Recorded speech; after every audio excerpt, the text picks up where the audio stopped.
السلام علیکم ورحمۃ اللہ وبرکاتہ۔ ڈیئر اسٹوڈنٹس، لیسن جو ہم ڈسکس کر رہے ہیں اسی کو ہم آگے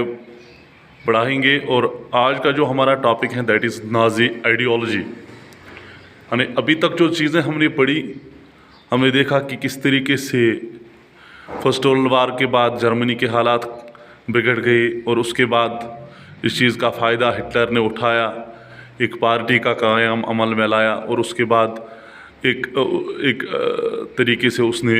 حکومت کو اپنے قبضے میں لے لیا، اور اس کے بعد انہوں نے ایک ریپریشن کی پالیسی شروع کی، اور ایک مارداڑ کی پالیسی جو شروع کی۔ یہ جو ساری چیزیں جو وہ کر رہا تھا، اس کے پیچھے ایک آئیڈیالوجی تھی، ایک سوچ تھا، ایک فکر تھی، ایک ذہن تھا، جس کو بولتے تھے نازی ازم۔ اب اسی کے بارے میں ہم آج پڑھنے جا رہے ہیں کہ اس ہٹلر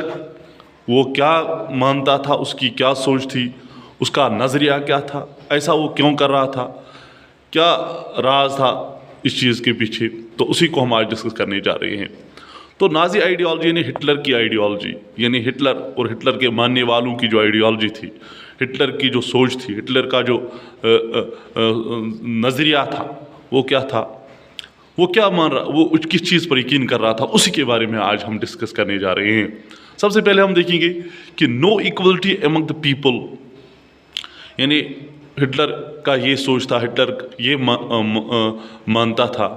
کہ ہمارا جو دیش ہے اس میں وہ ایکوالٹی پر یقین نہیں رکھتا تھا، وہ سبھی لوگوں کو ایک جیسا ماننے کے لیے تیار نہیں تھا، چونکہ ہٹلر کا ایک نظریہ تھا، وہ اپنا جو ملک ہے اس کو ایک اسٹرانگ ملک کے طور دیکھنا چاہ رہا تھا، اور اس کے لیے اس نے ایک آئیڈیالوجی اختیار کی جس میں اس کا یہی ماننا تھا کہ سبھی لوگ ایک جیسے نہیں ہیں، اور سبھی لوگ تو اس میں وہ کیا مان رہا تھا کہ جو بلو آئیڈ جو جرمنز تھے، کیونکہ میں نے کل بھی آپ کو پچھلے ویڈیو میں نے آپ کو بتایا کہ جرمن میں بہت طریقے کے لوگ رہ رہے تھے، مختلف کلرز کے اور مختلف جو سیکٹس کے لوگ رہتے تھے، تو اس میں سے جو بلو آئیڈ جو جرمن تھے، چونکہ جرمنز میں بھی اس نے ایک کیٹیگری لگائی تھی، جو بلو آئیڈ جرمنز تھے، انہی کو وہ سب سے اچھا مانتے تھے، چونکہ وہ اسی کاسٹ سسٹم پر یقین رکھتے تھے، اور بلو آئیڈ جو جرمنز تھے انہی کو وہ سب سے اعلیٰ سمجھتے تھے، اور اس طریقے سے جو جیوز تھے، جو وہاں پر جو یہودی رہ رہے تھے، ان کو وہ جو سب سے گھٹیا اور انسان سمجھتا تھا، چونکہ یہ اس کی سوچ تھی۔ اور اس کے بعد اس نے کیا کیا، یہ جو نازیزم جو تھا اس کا یہی، یعنی جو ہٹلر جو تھا اس کا یہی یقین تھا کہ اس کا یہی ماننا تھا، اس کا یہی نظریہ تھا کہ دنیا میں جو جرمن ہیں انہی کو زندہ رہنے کا ادھیکار ہے، یا خاص طور پر جرمنی میں صرف انہی لوگوں کو زندہ رہنے کا حق ہے، زندہ رہنے کا ادھیکار ہے جو طاقتور ہے، اور جو ویک ہیں ان کو ختم ہونا چاہیے۔ اس لیے وہ یہاں پر یہی مان رہا تھا کہ جو ہماری ریس ہے، یعنی جو بلو آئیڈ جو جرمنز تھے وہی سب سے بہتر ہے، اور انہی کو یہاں پر رہنے کا حق ہے، اور اس لیے باقی جو ہیں ان کو یہاں پر زندہ رہنے کا کوئی حق ہی نہیں ہے۔ اس لیے وہ یہی سوچ کے لے کے یہی سوچ لے کے وہ چل رہا تھا کہ ہماری جو ریس ہیں، ہماری جو ذات ہے بلو آئیڈ جرمنز، یہ اسٹرانگ رہنے چاہیے، اور یہ پوری ملک کیا پوری دنیا کو پر ڈومینیٹ کرنا چاہیے، یعنی وہ اس کا یہی ماننا تھا کہ جو ہماری ریس ہے یہ سب سے طاقتور دنیا میں رہنی چاہیے، اور دنیا پر ہمارا ہی دبدبہ ہونا چاہیے۔ تو اس کے لیے انہوں نے کیا کہا، اور وہ اپنے ملک کو سب سے زیادہ اسٹرانگ بنانا چاہتا تھا، طاقتور بنانا چاہتا تھا، اور اس کے لیے ان کا یہ بھی ماننا تھا کہ ہمیں زیادہ سے زیادہ جو ایریاز ہیں، زیادہ سے زیادہ جو ٹیریٹریز ہیں ان کو اپنے قبضے میں لینا چاہیے، ان کو ایکوائر کرنا چاہیے، یا ان کو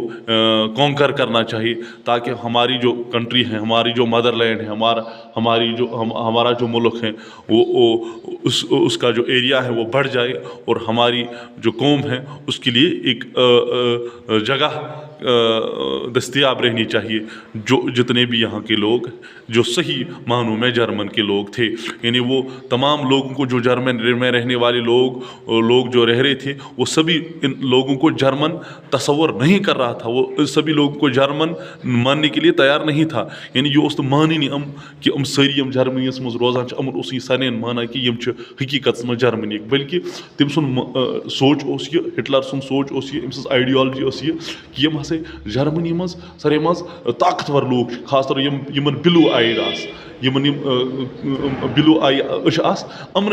اس یہ ونان کہ یم ہسا اصلی جرمن ہسا امے اصلی ذات ہسا یہ ہسا اصلی ذات یمس یتھ جرمنیس پہ روزنک حق اور باقی یم تہ ذات ام ہسا مکر اور ان کو وہ کیا کہہ رہا تھا کہ وہ یہ انڈیزائریبل، جس طرح میں نے نیچے لکھا بھی کہ Hitler want to create an exclusive racial community of pure Germans. یعنی ہٹلر